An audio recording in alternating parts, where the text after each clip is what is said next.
কতগুলো বক্তব্যে আপত্তি করেছে। বিরোধী দলনেতার বিরুদ্ধে তিনি বলেছেন, আমি প্রধানমন্ত্রীকে বলবো যে আমি জঙ্গি না। মুখ্যমন্ত্রী মমতা ব্যানার্জি, আপনার রাজ্যে 7 শেখ আনসারুল বাংলা তিনি 1.5 বছর ধরে মুর্শিদাবাদের হরিহর পাড়ায় হাজেরি মাদ্রাসা চালালেন। আপনার পুলিশ কেন জানতে পারল? আপনার বিডিও, এসডিও, ডিএম কেন 7 শেখের নাম ভোটার লিস্টে তুলল? আপনি আজকে সাফাই দিয়েছেন ব্রাহ্মণবাড়ির সন্তান ব্যানার্জি নাম যোগেশচন্দ্রে পড়িনি, যোগমায়াতে পড়েছি। আজকে আপনার বক্তব্য একটু অন্যরকম ছিল। আপনি কত বড় হিন্দু, কত বড় রাষ্ট্রবাদী, আপনি মুসলিম নয়, আপনি মুসলিম লীগ নয়, আপনি তোষণ করেন না, আপনি মৌলবাদ করেন না, আপনি এসব আপনি চেষ্টা করেছেন, কিন্তু আপনি আপনার নিজের বক্তব্যে আপনি পার্মানেন্ট ড্যামেজ হয়ে গেছেন। কিভাবে? আপনি বলেছেন যে ওরা ওরা সামলে আছে, ওরা যদি রাস্তায় নামে বা প্রতিবাদ করে বা কি একটা ভাষা আমার মনে নেই, তাহলে আপনি সামলাতে পারবেন তো? আপনি কি বলতে চাইছেন?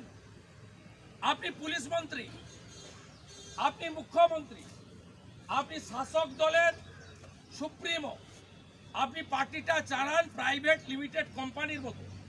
এই পার্টিটা পারিবারিক পার্টি। আপনি হচ্ছেন চেয়ারম্যান, আপনার ভাইপো হচ্ছে ম্যানেজিং ডাইরেক্টর। যেমন রমানাথ গোয়েঙ্কার সময় সঞ্জীব গোয়েঙ্কা এমডি ছিল, আপনার পার্টিও তাই। আপনি পুলিশ মন্ত্রী হিসাবে এই 7 শেখকে আপনার মুর্শিদাবাদ পুলিশ রাজ্যের এসটিএফ ধরেনি কেন? কেন আসাম থেকে পুলিশকে আসতে হয়েছে? এর উত্তর আপনাকে দিতে হবে। আপনার বিরুদ্ধে আমাদের প্রধান বিরোধী দলনেতার যে অভিযোগ, সেটা পুলিশ মন্ত্রী হিসাবে, রাজ্যের শাসক দলের চিফ হিসাবে, রাজ্যের মুখ্যমন্ত্রী হিসাবে আপনার ক্যানিংয়ে এখান থেকে ঢিলছড়া দূরত্বে 80 কিলোমিটার দূরে জাভেদ মুন্সি আরডিএক্স বানায় 2 কিলোমিটার দূর থেকে উড়িয়ে দিতে পারে, তাকে পুলিশ এসে ধরে কেন? আপনার বারুইপুর ডিস্ট্রিক্ট পুলিশ, আপনার সুন্দরবন ডিস্ট্রিক্ট পুলিশ, আপনার এসটিএফ কেন জাভেদ মুন্সিকে ধরে না? এর উত্তর আপনাকে দিতে হবে। এই প্রশ্নগুলো আমরা আপনার কাছে রেখেছি। আর আপনি কাকে ভয় দেখাচ্ছেন? কি উস্কাবেন? আপনি তো এর আগে উস্কেছেন, আপনি সিএএ কে এনআরসি বলে আপনি সিটির মোড় থেকে শ্যামবাজার 5 মাথার মোড় আপনি হেঁটে আর সিদ্দিকুল্লাহ চৌধুরী বর্ধমানে গিয়ে আপনারা উস্কে হাজারদুয়ারি এক্সপ্রেস পুড়িয়েছেন, রেজিনগরে বেলডাঙ্গাতে রেল স্টেশন পুড়িয়েছেন, মালদার শামসিতে রেলের পাত উপড়েছেন, আপনার নবান্নর কাছে সাঁতরাগাছিতে 37টা বাস ইনক্লুডিং 22টা সরকারি বাস পুড়িয়েছেন, উলবেড়িয়াতে করমণ্ডল এক্সপ্রেসে পেশেন্ট পার্টির উপর পাথর ছুঁড়েছেন। আপনি করেছেন, আপনার উস্কানি লোক দেখেছে।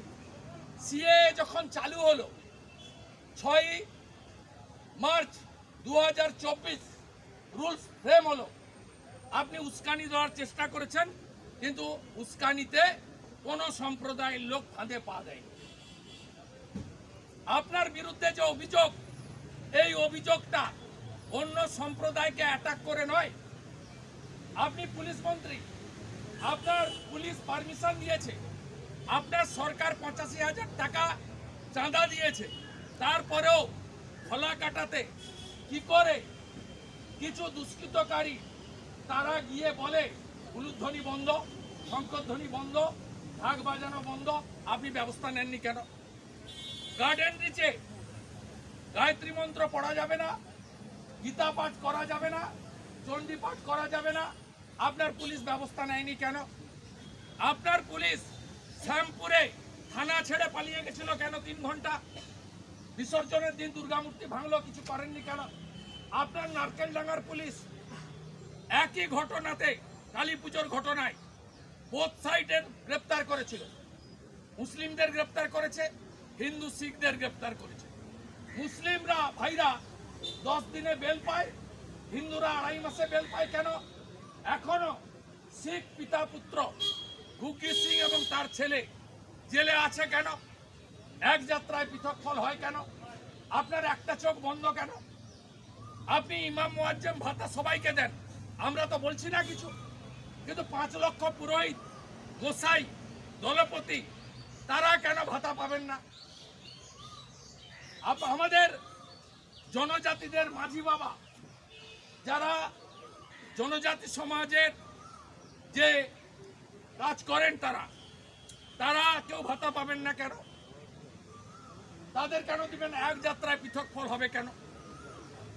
কেন যে মামলায় আরাবুল ইসলাম জেলে যায়, সেই মামলায় শওকত মোল্লা জেলে যায় না কেন? আপনাকে এর উত্তর দিতে হবে।